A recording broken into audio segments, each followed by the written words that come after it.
So Jim, it's a goalless draw here against Sutton United tonight. Does that tell the story of the game in your eyes? Not really. I think we're quite in control. I think they had one opportunity in the first half where between Alex Whitmore and Big Sam smothered it from the wide right player. Apart from that, quite comfortable.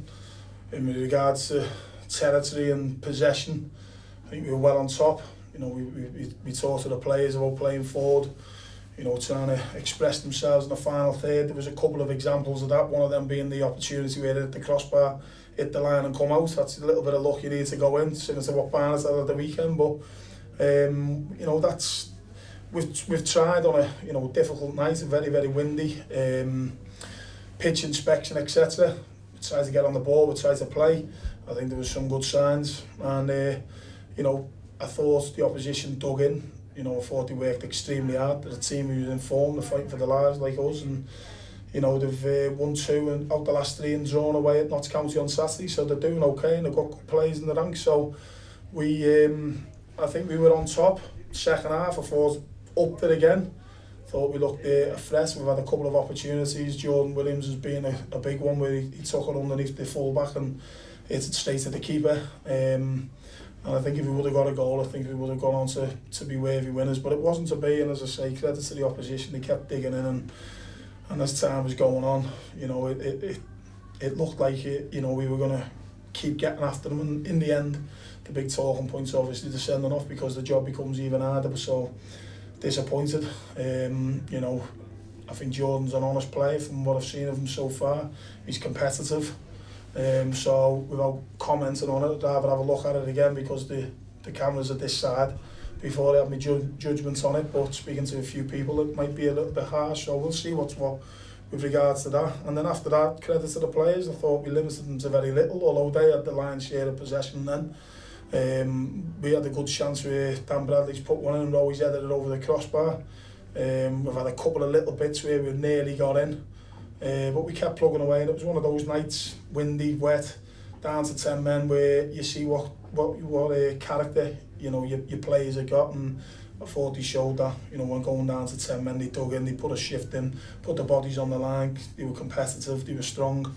And the pleasing thing for me, because I like to take positives out of every game, it's another clean sheet. I've had 3 home games and we've drawn 2-0 and won 1-3-0, so that's pleasing. There's always something to build on. That's 5 clean sheets out the last 7, I think. Might be wrong off the top of my head, but so sometimes you've got to take what you're given in football, and tonight it's a point. 1 to 3, we've done all we can to have 3. It was made harder with the sending off, but we take the point, we move on. In terms of how your team responded, obviously going down to 10 men, tactically, were you happy with the instruction you gave them and how it panned out? Yeah, a little bit, because you know, you can throw caution to the wind and then get done on the other end, and there was a couple of little signs of that, getting, you know, a couple of counter attacks that they had when we overcommitted. It's just getting that fine balance. I had something on my pad with regards to if we did go down to, you know, not down to 10 men, if we went 1-0 down at 10 men, which I've done in the past, where we go 3 at the back and try and get your 2 bodies down the middle to chase the game. But the way the game was going, I felt quite comfortable. And as I say, do you get caught and say, right, well, let's open up and try and win it and be ultra positive and run the risk of getting done on the back? And they had some quick players, certainly the wide right on the break a couple of times. And you know, you're hoping that you just get that little, you know, free kick or corner or Rowe's header goes in or something like that for you to cling on to. So you're assessing things all the time, you know, as the game's going on, as the 5-minute blocks are passing by. How, you know, do we stay in, do we come out, do we make personnel changes? You know, on another day we could have made another we made the subs, we could have made another sub. I think we made 2, didn't we? So you know, you're looking at it and think, well, it's going okay, we weren't really in danger. So you've got your what ifs just in case the game changes. But I felt quite comfortable, got to be honest. So, and that's credit to the players. You know, there's been this season where they've conceded 4 and, you know, a couple of times, and showed a little bit of a weak underbelly. But tonight I thought they competed, they ran hard, they put their bodies on the line, and you know, there's plenty of positives there. Lewis Montrose for very good coming back in, first 90 minutes of the season, or since I've come in a long time. Clean sheet.